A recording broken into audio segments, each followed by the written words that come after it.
So I'm joined today by Seema Kenny, who's going to talk to us about a wonderful program I hope you all will come enjoy, happening here at the library on October 7th at 7 o'clock. The program is all about World War II letters to and from a young soldier. And as I said, I'm talking with Seema Kenny.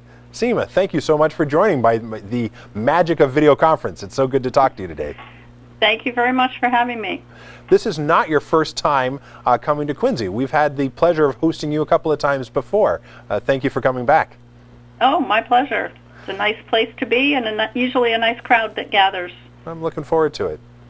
So I know you're a professional genealogist, and the programs that you come before have been helping people learn how they can do that research themselves. But this is a kind of a different program. On the 7th, we're going to be talking about some discoveries that you made that you turned into a book that you published recently, right?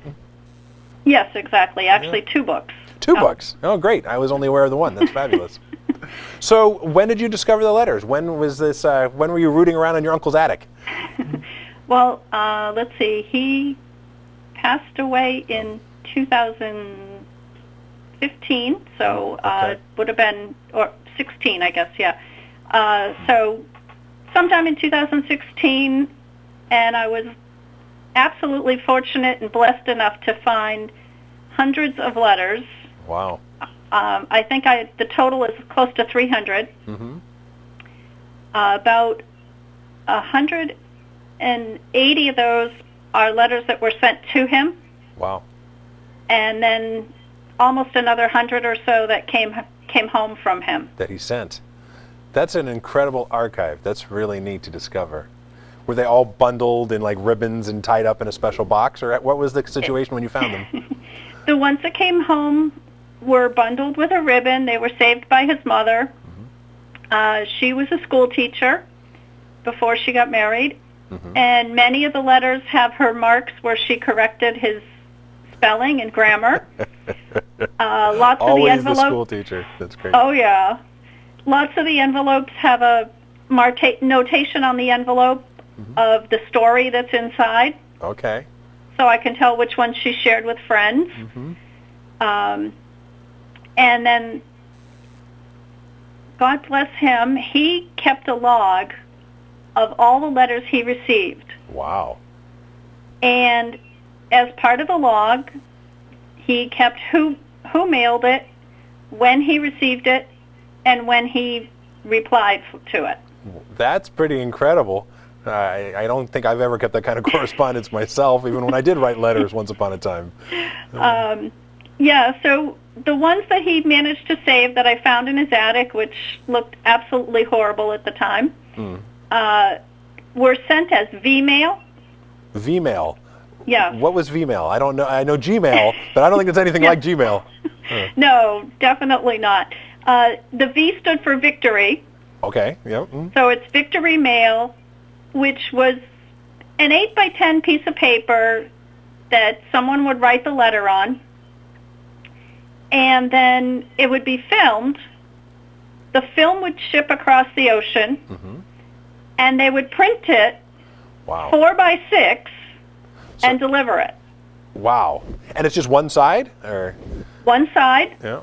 All the same size, okay. Which made it very easy for him to maintain them. Sure, yeah. He had a little clip, and they were all clipped together in chronological order. Wow. Chronological by receipt. Ah, so not by composition date. Yeah. No. And it's very obvious that some of them took a very long time to get to him. Hmm. Was he on an active front? Where did he serve in Italy? I'm sorry, what was the question? Where did he serve? Where was he writing from? Just about anywhere in Italy you can name that there was Army activity. Wow. Yeah, he started in the south and moved all the way north. Okay. And I don't want to give too much away, but he was definitely a different type of soldier and had a very different experience than anything you'd see in the movies or anything. I'm intrigued. So tell me, without giving it too much away, was he artistic? Was he was it his observational style? Can you give me a little more of a teaser? How is he different? Well, I can tell you that almost all the letters he sent home were typed. Wow. Many of them were several pages. Oh, wow. I was wondering. Yeah. So obviously he was not writing from a foxhole if he had access to a typewriter. Right. Yeah. And I think some of the most interesting letters are after victory was declared, and the additional 6 months that he was in Italy waiting to get home. Okay. You don't really think about the scope of trying to get all these people home. There was a lot of people to move off the continent. Yeah. Yeah. And it 6 didn't months. happen. Wow. Yeah. Yeah, it didn't happen quickly. Fascinating. So you turned this. So you collected these. It sounds like a lot of the organizing was already done for you, but maybe you wanted a different type of organizing, or what kind of work did you do with these letters? Well, the ones that weren't typed, I did transcribe. I did type them up. Most of them I also scanned, so I have digital copies of them. Cool. The books were mostly to share with my family, my sister, my cousins, and our children, most of whom knew this uncle. And the ones that were from family that were written to him, I've also shared with some of the people who actually wrote the letters. That's cool. That are still alive. Yeah. So it's been nice to share with the cousins and things. I'm sure. What their aunts and uncles and parents were doing back in 1940s. I know a lot of people who had those kinds of experiences didn't ever talk about them much once they had come home. Was he of that nature, or did he talk somewhat about his experiences? Did you ever talk to him about this stuff when he was alive? The only time I heard him talk about it was at his 90th birthday party. Wow. And I never heard, my father served in Korea. I never heard him talk about it either, except at that same party. Wow. Is there a third book then, or are you collecting thoughts about the Korean War as well? I have found a few letters that my father wrote home to his brother. Yeah. So I have shared those with the family as well. Wow. Yeah. This is quite a personal treasure, and I think we are super fortunate that you are sharing it with us here in Quincy. It sounds like there's got to be just a really interesting human insight into what this was like. It's definitely an insight to a different part of the military than what you normally hear about. Fascinating.